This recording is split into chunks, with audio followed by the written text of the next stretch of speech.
혹시 이런 생각 해보신 적 있으신가요? 나는 왜 이렇게 인간관계가 피곤할까? 아무 일도 아닌데 괜히 신경 쓰이고 누가 말 한마디만 툭 던져도 하루 종일 그 말이 머릿속을 떠나지 않는 경험.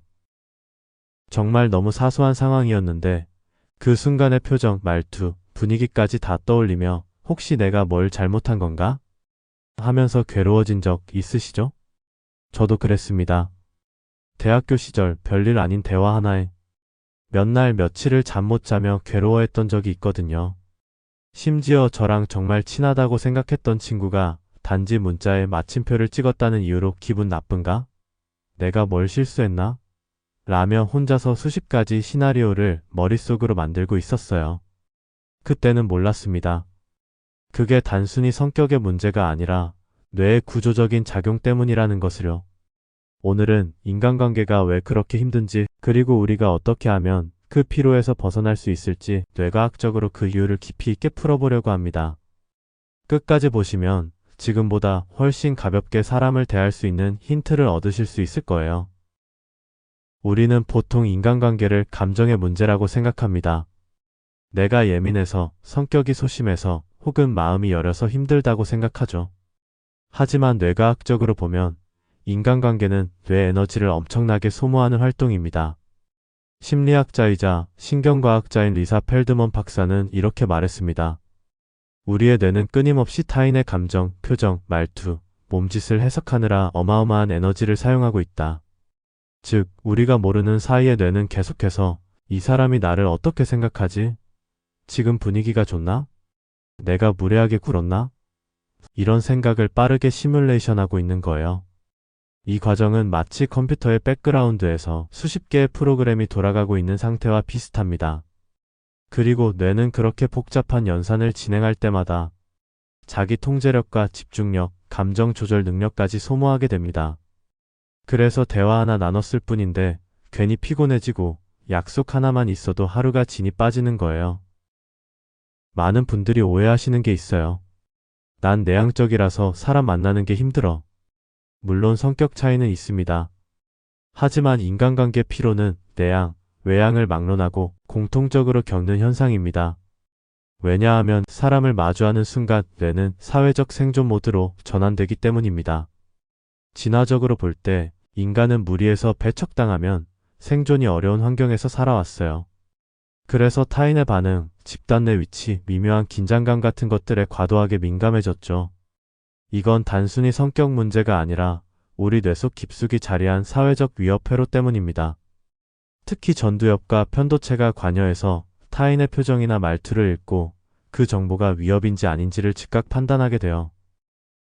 결국 이 회로가 자주 활성화되면 사람 만나는 게 신체적인 스트레스처럼 느껴질 수밖에 없는 거예요. 여러분, 혹시 이런 얘기 들어보셨나요? 넌 너무 착해서 문제야. 이 말, 칭찬 같지만 사실은 감정 에너지가 쉽게 소진되는 사람에게 해당되는 말입니다. 심리학에서는 이걸 과잉 공감 피로, 즉 엠퍼시 퍼티그라고 부르는데요. 감정 이입 능력이 높은 사람일수록 타인의 감정에 자동적으로 동조하게 됩니다. 특히 거절을 잘 못하거나 타인의 눈치를 자주 보는 사람들은 남의 기분을 맞춰주는데 뇌 에너지를 과도하게 사용해요. 이게 하루 이틀은 괜찮지만 장기적으로 지속되면 뇌의 자기인식 기능이 손상되기 시작합니다. 즉, 남을 이해하려다 결국 나를 잃어버리는 상태가 되는 거죠. 그런 분들에겐 가장 필요한 게 바로 감정 경계 설정입니다. 그렇다면 어떻게 해야 타인의 감정은 존중하면서 내 감정까지 지킬 수 있을까요?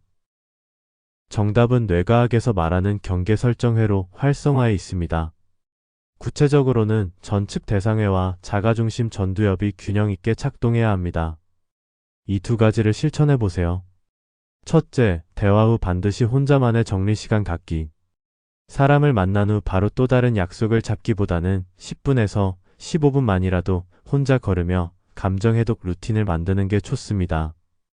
둘째, 감정 거절 연습하기. 처음엔 어색하겠지만 지금은 어렵습니다. 라는 문장을 스스로 연습하면서 거절 후에도 관계는 유지될 수 있다는 뇌 신뢰를 형성하는 게 필요해요. 많은 분들이 나는 원래 사회성이 없어서 그래요 라고 생각합니다. 하지만 사회성은 타고나는 것이 아니라 훈련 가능한 능력입니다.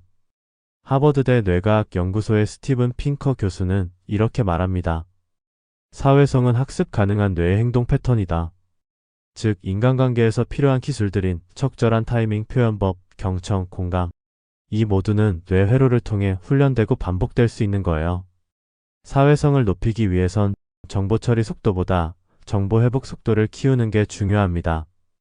즉, 사람을 만나서 힘들어지는 게 아니라 회복 없이 계속 만나기 때문에 힘든 거죠. 그러면 뇌의 회복은 어떻게 해야 할까요? 첫째, 멍 때리는 시간 확보. 아무 생각 없이 있는 그 시간, 뇌는 자동으로 사회적 피로를 정리하고 신경망을 정비합니다. 이건 과학적으로 디폴트 모드 네트워크의 활동이라고 해요. 둘째, 감각 디톡스. 사람 만난 후에는 SNS, 메시지, 영상 등을 잠깐 끊고 조용한 음악이나 산책을 하며 감각을 정돈해주세요. 이건 뇌의 감각 피로를 줄이는 데 매우 효과적입니다. 셋째, 에너지 소비형 인간과 거리두기. 계속 피로만 느껴지는 관계라면 당장 단절하지 않더라도 속도를 늦추고 뇌가 회복할 여지를 주는 것도 중요합니다. 자, 오늘 이야기 정리해 볼게요. 첫째, 인간관계가 피곤한 이유는 감정이 아니라 뇌가 너무 많은 계산을 하고 있기 때문입니다. 둘째, 공감 능력이 높은 사람일수록 더 쉽게 지치며 감정 경계 설정이 꼭 필요합니다. 셋째, 사회성은 타고나는 게 아니라 회복과 훈련을 통해 얼마든지 향상될 수 있습니다. 넷째, 사람을 만나는 것보다 중요한 건 사람을 만난 후 나를 회복시키는 시간입니다. 혹시 지금도 인간관계 때문에 지치고 계셨다면 그건 당신이 이상한 게 아니라 오히려 감정과 에너지를 더 잘 느끼는 섬세한 뇌를 가졌기 때문일 수도 있어요. 이제는 자신을 몰아붙이기보단 뇌에게 쉬는 시간을 주세요. 사회성은 무조건 열심히 한다고 생기지 않아요. 잘 쉬고 잘 내려놓을 줄 아는 게 진짜 사회성의 시작입니다.